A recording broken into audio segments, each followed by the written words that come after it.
नमस्कार, आप सभी का स्वागत आपके अपनी YouTube channel RNS education news में। दोस्तों सुप्रभात, गुड मॉर्निंग आप सभी को। तो इस वीडियो में बात करने वाले हैं बहुत ही खास और महत्वपूर्ण अपडेट की। चिकित्सा विभाग की तरफ से 5 भर्तियों में से 3 की जो भर्ती विज्ञप्ति है वो जारी कर दी है, यानी कि 3 भर्तियों का जो प्रोसेस है वो शुरू हो चुका है। अलबत्ता उन 3 भर्तियों की हम बात करें तो नर्सिंग ऑफिसर में 7020 पद, फार्मासिस्ट में 2859 पद और जो आप लोगों का एएनएम है यानी कि महिला स्वास्थ्य कार्यकर्ता भर्ती है उसमें 3736 पदों पर भर्ती का जो विज्ञापन है जारी हो चुका है। 2 भर्तियों के आवेदन शुरू हो चुके हैं 5 मई से और एएनएम के जो आवेदन हैं अब से 6 दिन बाद यानी कि 19 मई से शुरू होने वाले हैं। लेकिन दोस्तों लैब टेक्नीशियन और सहायक रेडियोग्राफर भर्ती प्रक्रिया अभी तक शुरू नहीं हुई है। तो लैब टेक्नीशियन और आरटी के हज़ारों जो विद्यार्थी हैं उनको भी एक चिंता सता रही है कि हमारे साथ क्या होने वाला है। सबसे पहले वीडियो को हम आगे जाएं उससे पहले मैं आप सभी से कहूँगा जो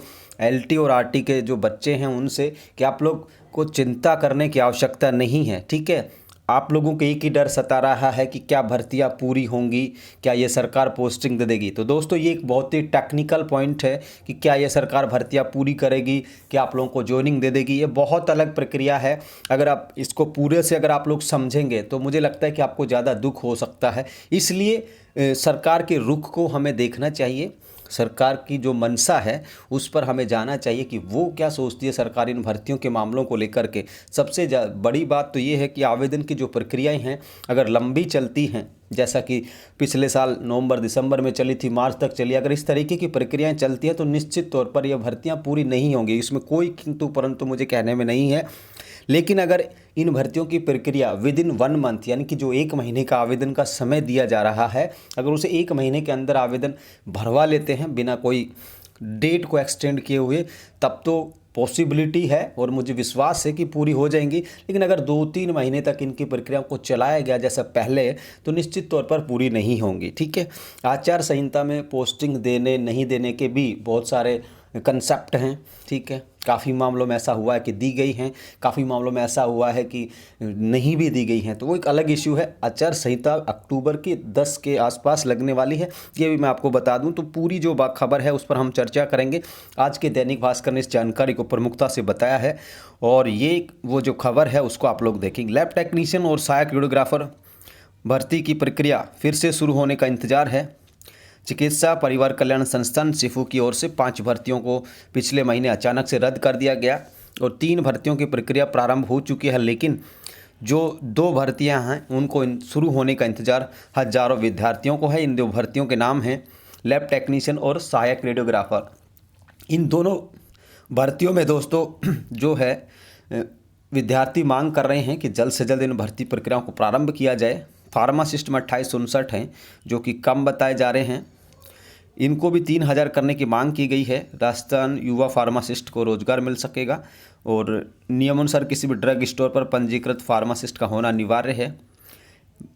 मौजूदा स्थिति में राजस्थान फार्मेसी काउंसिल में तकरीबन 74,000 फार्मासिस्ट रजिस्टर्ड हैं, तो आप लोग देख सकते हैं। और नर्सिंग ऑफिसर की जो भर्ती है 7020 पदों के लिए प्रारंभ कर दी गई है। 4 जून लास्ट डेट है। अब दोस्तों लैब टेक्नीशियन और सहायक रेडियोग्राफर में पद आप लोग देखिए 2205 हैं, 1090 हैं। ये जो पद हैं ये आप लोगों को मिलने जा रहे हैं। फार्मासिस्ट की हम बात करें तो फार्मासिस्ट में पदों की जो संख्या है 2859 है, जो कि कम है, लेकिन सरकार विभाग ने इतने ही पद दिए हैं। महिला स्वास्थ्य कार्यकर्ता में 3736 पद हैं। इसमें भी हालांकि जो पदों की संख्या है वो कम है, कम से कम इसमें भी अगर 1500 के आसपास पद बढ़ते हैं तो निश्चित तौर पर यह भर्ती भी 5000 पार होगी। तो ये देखिए लैब टेक्नीशियन संघ के जो प्रदेश प्रवक्ता हैं कोई हैं महेश सैनी जी, इनका कहना है कि अस्पताल में निःशुल्क जांच योजना से आउटडोर इंडोर पेशेंट्स की संख्या लगातार बढ़ रही है। ऐसे में लैब टेक्नीशियन के पदों पर जल्द भर्ती प्रक्रिया प्रारंभ करनी चाहिए। उपेन्द्र यादव का भी कहना है कि भाई लैब टेक्नीशियन और सहायक रेडियोग्राफर भर्ती प्रक्रिया प्रारंभ करनी चाहिए और अगर भर्ती प्रक्रिया शुरू नहीं हो तो इस मामले में मुख्यमंत्री से शिकायत की जाएगी, ऐसा कहना भाई उपेन्द्र का। तो आप लोग देख सकते हैं दोस्तों, जहां तक लैब टेक्नीशियन और सहायक रेडियोग्राफर, आप लोगों को याद होगा दोस्तों सुप्रीम कोर्ट ऑफ इंडिया के जो निर्णय था उसमें जो अन्य यूनिवर्सिटियों से जो पढ़े हुए थे जिन्होंने लैब टेक्नीशियन सहायक रेडियोग्राफर जो भी मतलब डेंटल वगैरह जिनके भी डिप्लोमे कर रखे थे उनके लिए एक परीक्षा आयोजित की गई थी पिछले महीने में। ठीक है, अब वो जो परीक्षा आयोजित की गई थी उनके रजिस्ट्रेशन देने के लिए, और उस परीक्षा में कहा गया था कि 50% जो है आप लोगों को मार्क्स लाने हैं। 1500 के आसपास उसमें टोटल कैंडिडेट रजिस्टर्ड थे।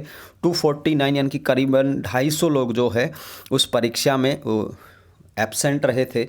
अब वो 1250 जो लोग बच चुके हैं उनको यहाँ पर RPMC यानी राजस्थान पैरामेडिकल काउंसिल जो है उसको यहाँ पर उनको रजिस्ट्रेशन देना है, क्योंकि सुप्रीम कोर्ट ऑफ इंडिया का जो शायद फरवरी में मुझे लगता है डिसीजन आया था, उसमें एक बात कही गई थी कि इनकी परीक्षा लेकर के इनको भर्ती प्रक्रिया में शामिल किया जाए।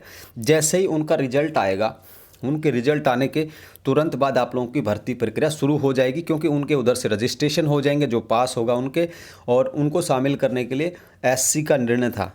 ठीक है, SC से मतलब है सुप्रीम कोर्ट ऑफ इंडिया। तो इसलिए मुझे लगता है इन प्रक्रियाओं को थोड़ा सा विलंब हो सकता है, लेकिन जहाँ तक मेरा खुद का ओपिनियन की मैं बात करूँ तो इसी महीने में जो आप लोगों की भर्ती प्रक्रिया है लैब टेक्नीशियन और सहायक रेडियोग्राफर की, ये आ जाएगी, ऐसा मुझे विश्वास है 100% तौर पर। तो ये जानकारी है साथियों, फिलहाल के लिए इस वीडियो में इतना ही। आप जुड़े रहे हमारे चैनल के साथ।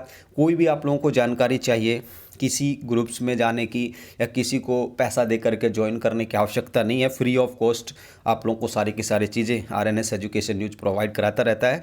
और इस तरीके की जो तमाम जो खबरें होती हैं, अखबार की जो कटिंग्स अगर आपको चाहिए, अखबार में कोई भी शिक्षा और नौकरी से जुड़ी खबर चाहिए, तो आप अपना दूसरा जो टेलीग्राम चैनल है, एक नर्सिंग का है, दूसरा एक और है 25-26 हज़ार लोगों का ग्रुप है वो, उसको ज्वाइन कर सकते हो। फेसबुक पर पेज है RNS एजुकेशन न्यूज़, वहाँ पर भी आप लोग उसको लाइक फॉलो कर सकते हैं। तो वहाँ पर भी मैं ये अखबार की जो खबरें हैं, जो भी रिजल्ट्स हैं, जो भी विज्ञप्तियाँ हैं, तमाम जो खबरें हैं, दोनों जगह पर रेगुलरली पोस्ट करता रहता हूँ। धन्यवाद दोस्तों, फिलहाल के लिए इस वीडियो में इतना ही। किसी भी LTRT के बच्चों को पैनिक होने की आवश्यकता नहीं है, ठीक है। और लगातार आप लोग LTRT के बच्चे कट ऑफ की बात कर रहे हैं, तो कट ऑफ देखिए, जिनके 2205 पदों का बता देता हूं, जिनके 40 से पार हैं, ठीक है, किसी भी कैटेगरी के हैं, वो उम्मीद रखें, वो लड्डू तैयार रखें, ठीक है। धन्यवाद आप सभी का, इस वीडियो में इतना ही। जय हिंद, जय भारत।